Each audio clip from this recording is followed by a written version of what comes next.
De Gabriel García Márquez, 12 cuentos peregrinos. María, dos prazeres. María era una mujer mayor que en su vida se había dedicado a la prostitución. Fueron las terribles circunstancias que tuvo que pasar las que la forzaron a tomar esa vida. Con solo 14 años fue vendida por su madre a un capitán de un barco, quien luego de aprovecharse de ella, la abandonó en un puerto lejano. Pero ahora, 50 años después, María vivía cómodamente en una casa en Cataluña. Fue un presagio que ella tuvo que le hizo pensar que pronto moriría. Fue por esto que decidió contratar los servicios fúnebres de una agencia, pues quería escoger el lugar donde moriría. Y como ella vivía sola, había enseñado a su pequeño perrito a llorar, para que así la mascota pueda derramar algunas lágrimas en su tumba. La única persona que la visitaba en ocasiones era el conde de Cardona, un antiguo cliente suyo. Pero un día, una discusión por diferencias políticas hizo que el conde nunca más volviera. Los días pasaban y la predicción de María no se cumplía. Una tarde, mientras caminaba a su casa, de regreso del cementerio, empezó a llover. De pronto, frente a ella se estacionó un auto que ofreció llevarla hasta su casa. Ella, por evitar seguir mojándose bajo la lluvia, aceptó. Ya en el auto, María pudo ver que el conductor era un joven apuesto. Cuando el auto se detuvo frente a la casa de María, el joven le preguntó si podía subir con ella, a lo que María respondió que no se burle. Pero cuando el joven le volvió a preguntar si podía subir con ella, María solo respondió: haga usted lo que quiera. Así María ingresó a su casa, y cuando terminaba de subir las escaleras hacia su cuarto, pudo escuchar los pasos de aquel joven que iba tras ella. María comprendió que su predicción no era sobre morir, sino sobre emocionarse, sentir, es decir, volver a vivir. 17 ingleses envenenados. La señora Prudencia Linero viaja en un barco desde el río Hacha, Argentina, a Nápoles, Italia, con la intención de ver al Papa. Al llegar al puerto, ella esperaba a que el cónsul llegase a recogerle, pues eso había acordado con su hijo mayor. Pero el capitán del barco, al ver que nadie llegaba, le aconsejó tome un taxi y se hospede en un hotel, puesto que era domingo y las entidades del Estado no trabajaban ese día. Y fue así como la señora Prudencia tomó un taxi que la llevó a un edificio en el cual cada piso era alquilado. En el cuarto y quinto piso funcionaban 2 hoteles distintos. Quien dirigía el ascensor le sugirió el hotel del cuarto piso, porque éste tenía comedor. Pero cuando la señora Prudencia vio sentado en el piso de la recepción a 17 turistas ingleses, decidió hospedarse en el quinto piso. Ya en su cuarto no pudo contener más su emoción por todo lo ocurrido y lloró. Al siguiente día acudió a un restaurante cerca al hotel donde conoció a un cura mendigo con quien tomó un café. Ella le contó que su mayor anhelo era ver al Papa y confesarse ante él, a lo que el cura le dijo que tal audiencia era muy difícil, pero que él podía suponer, por la intención de querer confesarse con el mismo Papa, que ella tenía una culpa muy grande.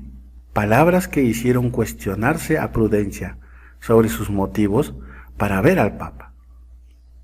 Al intentar regresar a su hotel, se extravió por aquellas calles desconocidas, pero pudo llegar. Ya frente a su hotel, vio que ambulancias retiraban los cadáveres de aquellos 17 turistas ingleses que habían fallecido por intoxicación. por comer en el comedor del hotel del cuarto piso. La Tramontana.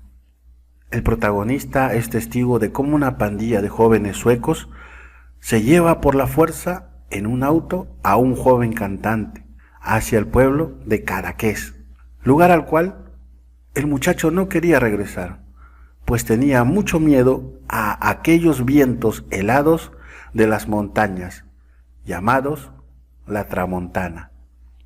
Aquel pánico que mostraba el joven hizo recordar a nuestro protagonista que hace 15 años, por las circunstancias, vivió un tiempo en el pueblo de Cadaqués, junto a su esposa e hijos. Al oír las advertencias de los pobladores con respecto a la Tramontana, no tenía temor, pues por ser latinoamericano, había vivido terremotos en México y huracanes en el Caribe.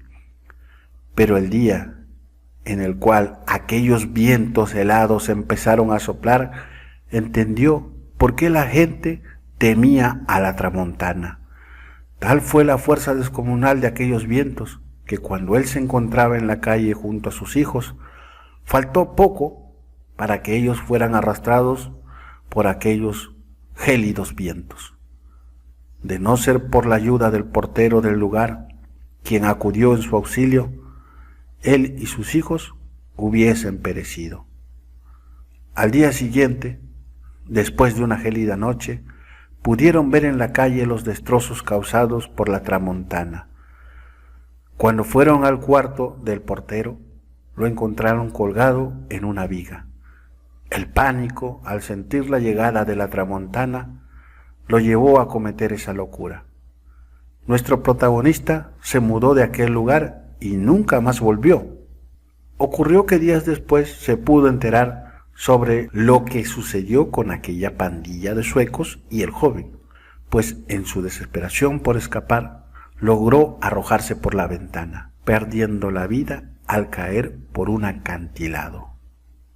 El verano feliz de la señora Forbes. Dos hermanos disfrutaban mucho de unas vacaciones con sus padres en la isla de Pantelaria. Navegaban y además pescaban en el hermoso mar Mediterráneo, y junto a un joven nativo de 20 años llamado Oreste, aprendían a bucear. Pero aquellos días de diversión terminaron cuando sus padres les dejaron bajo el cuidado de una institutriz alemana llamada la señora Forbes. Esto debido a que sus padres iban a viajar por 5 semanas en un crucero por las islas del mar Egeo en una convención de escritores. Los siguientes días para los muchachos fueron muy difíciles, porque la señora Forbes era muy estricta con ellos.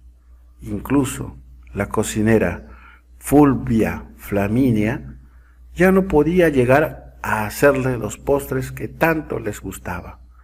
La severidad de la señora Forbes era tal que un día intentó forzar a los hermanos a comer en la cena un plato a base de murena.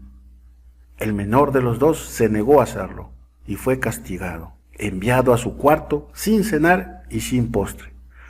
Pero los hermanos descubrieron que por las noches, cuando se suponía que todos dormían, la señora Forbes no era tan estricta con ella misma, pues salía de su cuarto, prendía la televisión sin volumen, comía un postre y bebía el vino de su padre.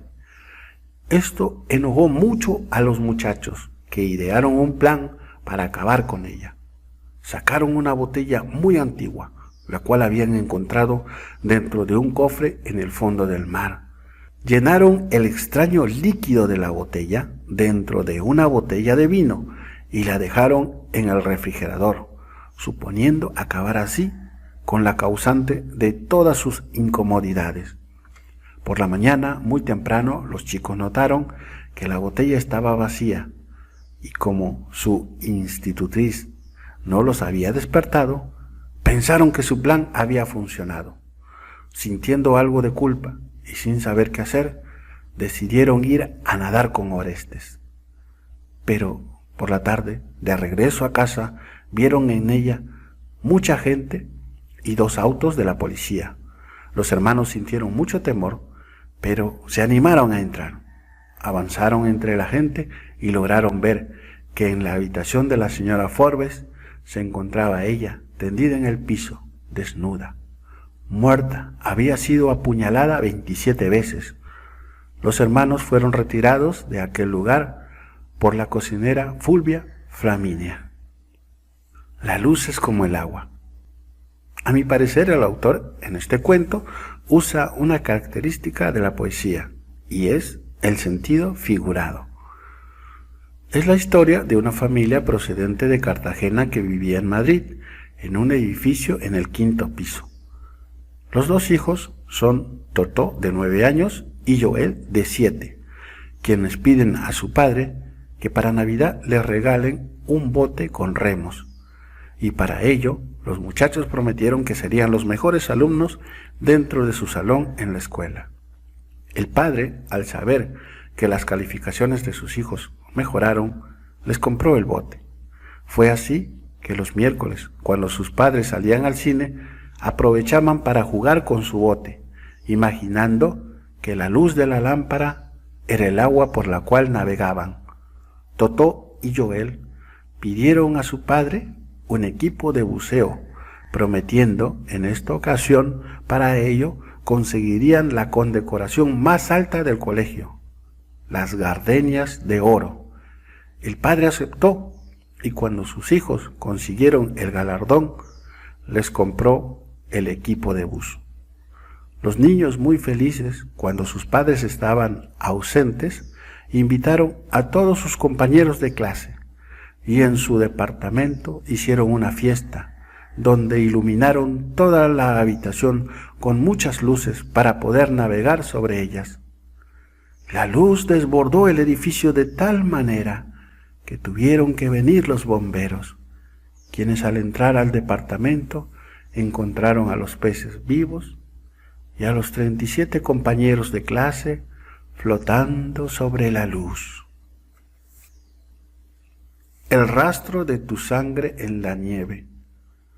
La historia cuenta cómo un joven matrimonio viajaba en un lujoso Bentley convertible para disfrutar su luna de miel cruzando la frontera de España a Francia.